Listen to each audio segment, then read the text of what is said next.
Nhìn là tính rồi ha. Xin chào mọi người, hôm nay mình sẽ cùng mọi người đến với một nhân vật mà chắc nhiều người nhìn vào là nhận ra ngay. Vâng, đây là Metal Build Rick Mazinger, phiên bản xuất hiện trong bộ phim Mazinger Z Infinity. Nếu mọi người đã từng xem Mazinger Z của mình, thì em Rick Mazinger có thể xem như là một người anh em tiếp theo. Nhưng khác với Mazinger Z, Rick Mazinger có ngoại hình sắt, đi kèm với đó là nhiều khí hơn. Em nó được Bandai phát hành vào tháng 4 năm 2019 với giá niêm yết là 24.200 yên, cao hơn một chút so với Mazinger Z. Vậy mới mức giá này, Bandai đã làm Rick Mazinger ra sao? Giờ thì mình cùng mời mọi người bắt đầu bài review nha. Ở mặt trước, Rick Mazinger được đặt chính giữa và chiếm gần như toàn bộ diện tích hộp. Góc chụp được chọn khá thấp, khiến nhân vật trông cao lớn và cực kỳ uy lực. Ở phần đáy hộp có thể thấy dòng chữ Mazinger Z Infinity, cho biết em này được tạo hình dựa trên phiên bản xuất hiện trong bộ phim điện ảnh. Kế bên là logo kỷ niệm 50 năm sự nghiệp sáng tác của tác giả Go Nagai từ năm 1967 đến 2017. Mặt sau hộp cũng là phần nào hình dung được em này có thể tạo dáng và chơi như thế nào. Từ Grill Press Serpent, Knee Imushi Kick, Back Spin Kick, cặp song kiếm cho tới khả năng kết hợp với thiết bị bay phản lực Rick Booster, đi kèm với các hiệu ứng lửa nhìn khá bắt mắt.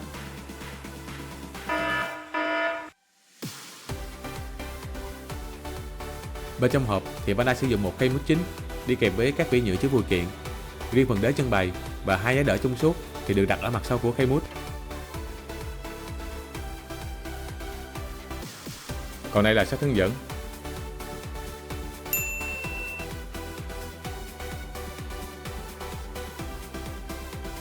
Rick Mazinger được trang bị hai bộ cánh là Skateboard và Rick Booster. Cả hai đều được cấu tạo từ 4 phần riêng biệt, sau đó kết hợp lại để hoàn chỉnh bộ cánh. Cả Skateboard và Rick Booster đều không có khớp chuyển động, nên khi lắp vào thì bộ cánh sẽ cố định theo form của nó. Nói một chút về bộ cánh này, thì ở hai bên mép cánh được tạo hình thành những gờ cắt rất sắc, gọi là Scamber Cutter. Đây chính là vũ khí của Rick Mazinger dùng để chém đôi đối thủ trong chiến đấu. Ngoài ra, bộ cánh còn đi kèm phần hiệu ứng lửa để mô phỏng trạng thái đang bay. Sang đến Rick Booster, đây có thể xem là dạng nâng cấp của Skateboard, giúp em nó bay với tốc độ nhanh hơn, đồng thời được trang bị thêm hệ thống hỏa lực hạng nặng. Cũng giống như Skateboard, hai bên mép cánh của Rick Booster vẫn được tạo hình thành những cạnh sắc bén, nhưng khác ở chỗ Rick Booster còn được trang bị thêm tên lửa ở mỗi bên cánh. Và một điểm chung là cả hai đều dùng chung một bộ hiệu ứng lửa.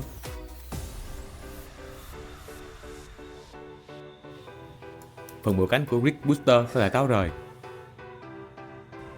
Đặc biệt, các quả tên lửa đều có thể điều chỉnh, cho phép thay đổi góc hướng của từng quả. Cả Skateboard và Rick Booster đều được gắn trực tiếp vào phía sau. Trước tiên, mình sẽ tháo phần bát kết nối ở sau lưng ra. Phần hộp kết nối được làm khá sâu, nên khi gắn gập cánh thì được giữ rất chắc chắn.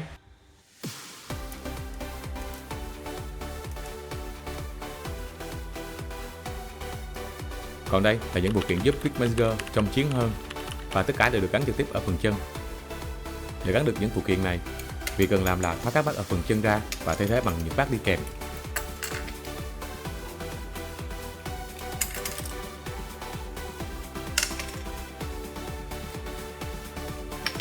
Khi tung cú lên gối, một đầu gai nhọn lớn nhô ra từ cốp đầu gối. Khi tung cú đá xoay vòng, một lưỡi dao nhọn bằng hợp kim sắc bén sẽ bật ra từ phần ống chân. Cuối cùng là bộ phận hỗ trợ bay phụ được gắn ở phần bắp chân. Cả hai bộ cánh đều có thể được trưng bày riêng biệt thông qua mối nối đi kèm kết hợp với giá đỡ trong suốt.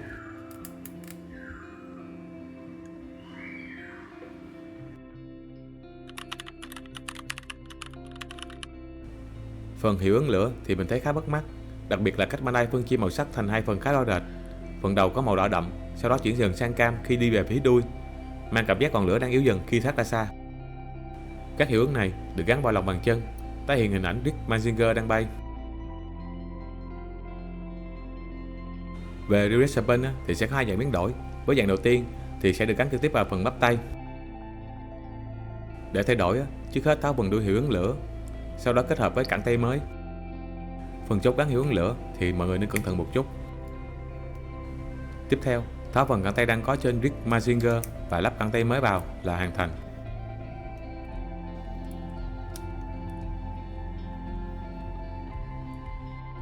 Về dạng 2 thì sẽ tái hiện lại cảnh cánh tay được bắn ra khỏi cẳng tay. Vì vậy, Bandai cho sẵn một cặp mối nối đi kèm. Để tái hiện cảnh cánh tay được bắn ra, trên phần hiệu ứng lửa đã được Bandai thiết kế sẵn một lỗ nhỏ ở phía sau. Đây cũng chính là vị trí để gắn trực tiếp với giá đỡ trong suốt.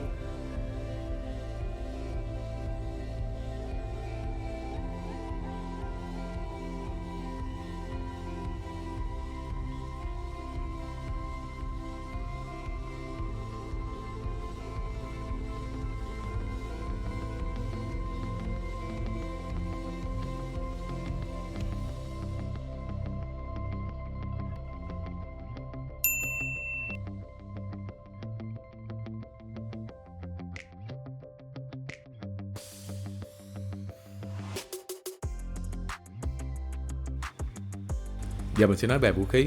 Đầu tiên là Boomerang. Món này khá nổi bật với thiết kế dạng chữ V, nhìn đơn giản nhưng vẫn rất đặc trưng.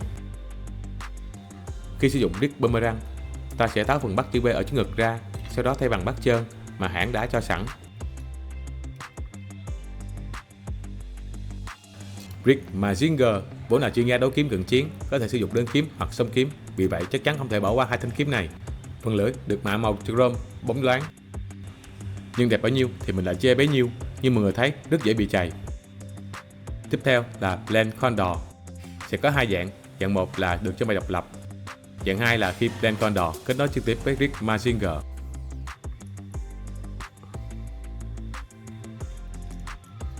Giờ vào phần nguyên độ. Phần đầu có thể xoay tròn 360 độ và khi xoay thì phần cổ cũng xoay theo. Điều này khá bất tiện ở chỗ nhiều khi mình muốn chỉnh hướng của đầu nhưng phần cổ lại bị xoay theo, lúc đó phải tháo đầu ra rồi chỉnh lại phần cổ. Phần cổ thì có thể chúi xuống nhưng lại không thể ngửa lên. Bù lại, khớp cổ vẫn cho hướng nhẹ ra phía trước và phía sau, nên nhìn chung vẫn đủ để điều chỉnh hướng đầu trong một số tư thế.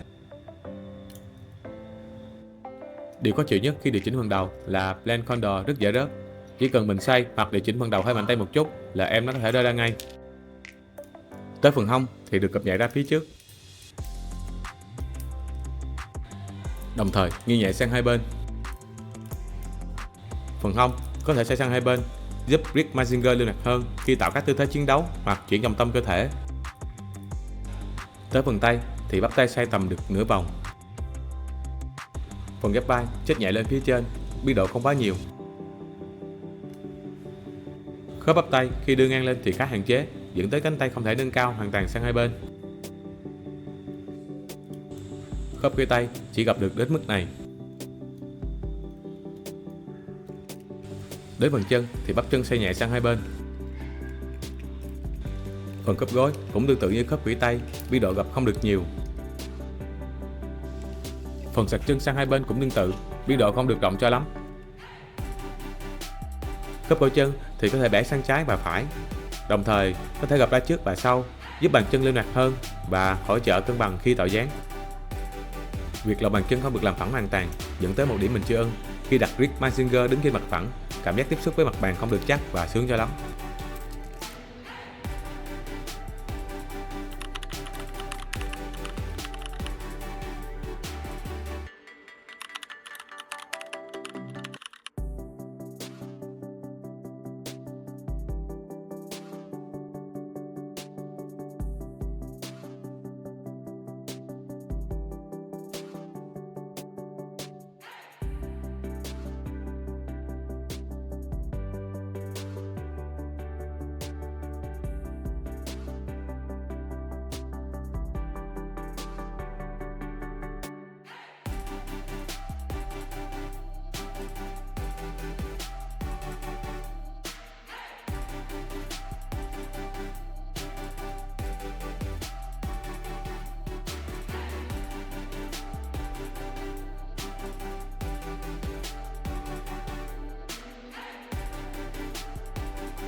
Nhìn chung, Meteor Rick Mazinger là một mẫu rất đáng chú ý nếu mọi người yêu thích Mazinger hoặc dòng Super Robot. Tiêu chí mình thích ở em này thì gần như hội tụ đủ, đơn giản, dễ chơi, ngoại hình hợp mắt, lại có thể tái hiện được khá nhiều chiêu thức quen thuộc như Mazinger Play, Real Red Serpent, Rick Boomerang, các đòn đá cho tới Cable Dash và Rick Booster. Và đặc biệt, Boomerang hình chữ V nhìn như muốn nhắn nhủ một câu, chiến thắng luôn ở vanh tay. Một điểm nữa về giá, Em này với Mazinger Z cũng đã ra mắt khá lâu, nên hiện tại mọi người vẫn có thể tìm được những mức giá dễ chịu hơn so với thời điểm pre-order. Nhưng em nó cũng không hoàn hảo, một số khớp hơi tù, đặc biệt là phần tay và phần chân. Len Condor cũng dễ bung khi thao tác ở phần đầu. Còn nếu bỏ qua những điểm đó thì đây vẫn là một trong những phiên bản Rick Mazinger rất đẹp để trưng bày. Và với mình, em nó xứng đáng với cái tên Rick. Cảm ơn mọi người đã xem video đến đây. Nếu thấy video hay thì nhớ để lại một like và đăng ký kênh để ủng hộ mình nha. Mình xin phép kết thúc video tại đây. Bye bye và hẹn gặp lại.